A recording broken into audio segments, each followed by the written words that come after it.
Hi viewers, welcome to SS Academy channel. இன்னைக்கு நம்ம PGTRB Physics 2018 to 19 கான previous year question paperல இருந்து up to 51ல இருந்து 55 வரைக்கும் இருக்கிற questions and answers ஓட shortcut இங்க discuss பண்ணலாம்.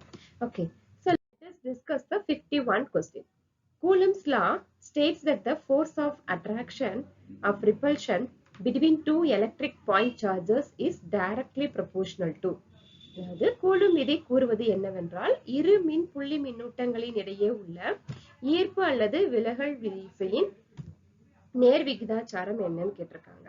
So we know very well smaller classes இருந்து நம்ம படிச்சிருப்போம். இந்த 2 point charges என்னன்னு சொல்லி பார்த்தோம்னா it is a positive chargeல இருந்து இது positive charge, இது negative charge படிச்சிருப்போம். ஓகே, ஸோ அப்போ இந்த in between இருக்கிறது என்னது, இந்த distance rன்னு படிச்சிருக்கோம். ஸோ இந்த ஃபார்முலா நம்ம எப்படி எழுதுவோம், the force of attraction. So F is equal to K is K into Q1 Q2 divided by R squared ன்னு படிச்சிருப்போம். Okay, so here K is the constant value and Q1 Q2 proportional constant is the K. Q1 Q2 is the two charges. R is the distance between the two charges. Okay, so இந்த formula நம்ம எப்படி எழுதலாம்னு சொல்லி பார்த்தீங்கன்னா F is directly proportional to Q1 Q2. F is directly proportional to Q1 Q2 and திருப்பி இது எப்படி எழுதலாம், F is equal to 1 divided by R squared ன்னு எழுதுவோம் இல்லையா.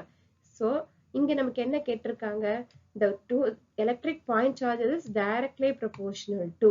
ஸோ directly எதுக்கு proportional இருக்குன்னு பார்த்தோம்னா R squared கிடையாது, 1 by R கிடையாது, 1 by root R கிடையாது. So option C is the correct answer, 1 divided by R squared. Okay, hope you understand. The next question, the permanent dipole moment consists of the following angular momentum. Okay, இது பாத்தீங்கன்னா நிலையான இருமுனை திருப்புத்திறன் கீழ்கொண்ட கோண உந்தங்களை கொண்டுள்ளது அப்படின்னு பார்க்கிறோம்.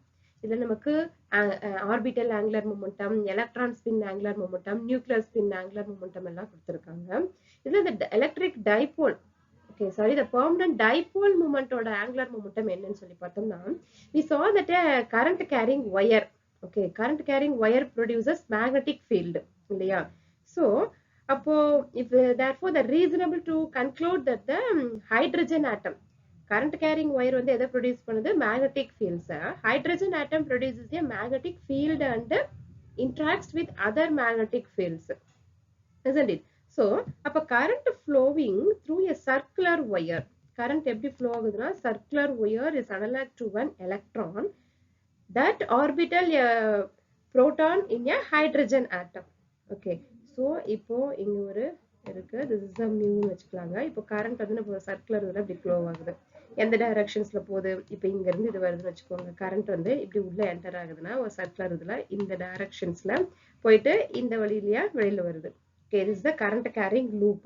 okay, here this is the current carrying loop, this is called the current, இது mu, okay, mu bar, mu vector இது, this is the current carrying loop.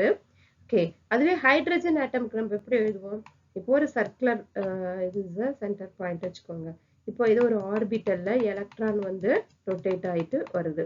Okay, ஆர்பிட்டல்ல electron rotate ஆகும்போது இந்த ஆர்பிட்டல்ல இங்க என்ன இருக்கு, எலக்ட்ரான்ஸ் இருக்கு. இந்த எலக்ட்ரான் என்ன ஆகுது, இது மியூ வச்சுக்கோங்க. ஓகே, ஸோ இங்க எல். ஸோ அது ஒரு ஹைட்ரஜன் ஆட்டம் வந்து ஒரு ஆர்பிட்டல்ல எலக்ட்ரானை சுற்றி என்ன ஆகுது, ரொட்டேட் ஆகிட்டு வருது. ஓகே, ஸோ இதை இப்போ நான் சொன்னேன், current flowing through a circular wire is analog to an electron that orbits a proton in hydrogen atom. so அப்ப the orbital magnitude dipole moment is m, the dipole moment ஓட orbital எப்படி இருக்குன்னு பார்த்தோம்னா is a measure of the strength of the magnetic field. அதற்கு அந்த strength of the magnetic field produced by the orbital angular momentum of an electron, orbital angular momentum of an electron. so which one is the correct answer here, the option A is the correct answer. okay, hope you understand. The next 53 question, the energy released in one nuclear fission of uranium 235 is, அதாவது uranium 235 இன் ஒரு அணுக்கரு பிளவில் வெளியேற்றப்படும் ஆற்றலின் மதிப்பு என்ன. இங்க கீழே என்ன பாத்தீங்கன்னா one nuclear fission, one nuclear, two nuclear மாதிரி ஒன் நியூக்ளியர் ஃபிஷன்ல எவ்வளவு வெளியிடுதுன்னு பார்த்தோம்னா the one fission event result in the release about 200 and okay 200 and MeV. okay so அப்ப of energy or about இது எப்படி இருக்குன்னு பார்த்தோம்னா 3.2 prime into 10 to the power of minus 11 watt seconds. okay அப்போ thus 3.1 prime into 10 dot 10 power 10 fissions per seconds produce 1 watt of thermal power. 1 watt of thermal power. அப்ப எவ்வளோ 200 MeV என்ன ஆகுது இந்த நியூக்ளியர் ஃபிஷன் வந்துட்டு நியூக்ளியர் ஃபிஷன் நடக்கும்போது uranium 235 வந்துட்டு எனர்ஜியை ரிலீஸ் பண்ணுது. ஸோ ஆல்மோஸ்ட் இதுக்கு நியர் என்ன இருக்குன்னு பார்த்தீங்கன்னா இந்த B is the correct answer. 206.7 MeV is the correct answer. Okay then next question 54. The packing fraction of transition elements with mass numbers around 45 is. The packing fraction element with mass number around 45. நிறையன்கள் 45க்கு அருகாமையில் பெற்றுள்ள மாறுநிலை தனிமங்களில் பொது விகிதம் என்பது என்னன்னு கேட்டிருக்காங்க. ஜீரோவா இல்ல நேர்குறியா எதிர்குறியா இல்ல இன்ஃபினிட்டியா இருக்குமா அப்படின்னு சொல்லி. இப்போ ஜீரோவா இருக்கு. இப்போ சப்போஸ் ஜீரோவா இருக்கு அப்படின்னா is found in monoisotopic elements. okay இந்த elements என்ன சொல்லணும்னா the isotopic mass is equal to the mass number. isotopic mass வந்து எதுக்கு ஈக்குவலா இருக்கும் mass numberக்கு ஈக்குவலா இருக்கும். அதுவே நெகட்டிவா இருக்கு அப்படின்னு சொல்லி பார்த்தோம்னா the value of packing fraction indicates that there is mass defect. okay so hence finding energy. such nucleus are stable. இந்த நியூக்ளியஸ்ல என்ன இருக்கும் ஸ்டேபிளா இருக்கும்.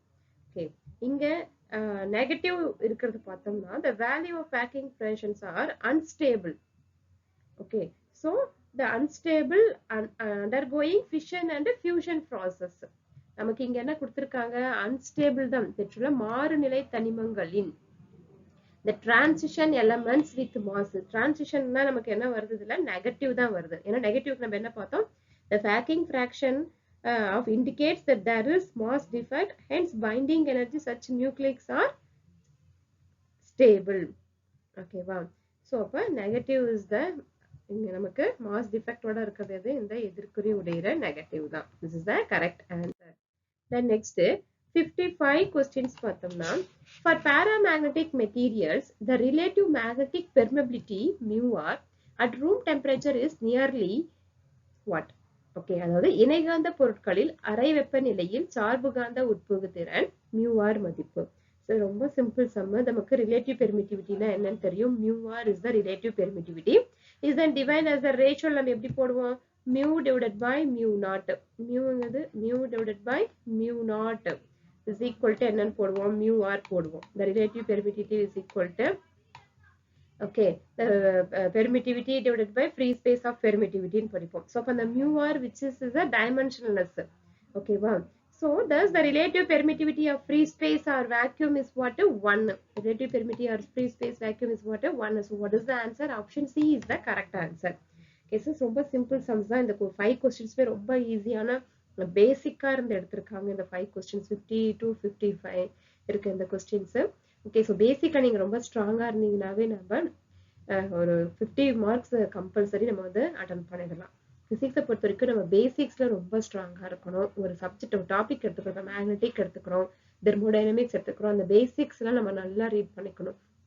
Okay hope you understand. உங்களுக்கு புரிஞ்சிருக்கும்னு நினைக்கிறேன். இல்ல ஏதாவது டவுட்ஸ் இருக்கு அப்படின்னா கமெண்ட் பாக்ஸ்ல போடுங்க. தேங்க்யூ. All the best.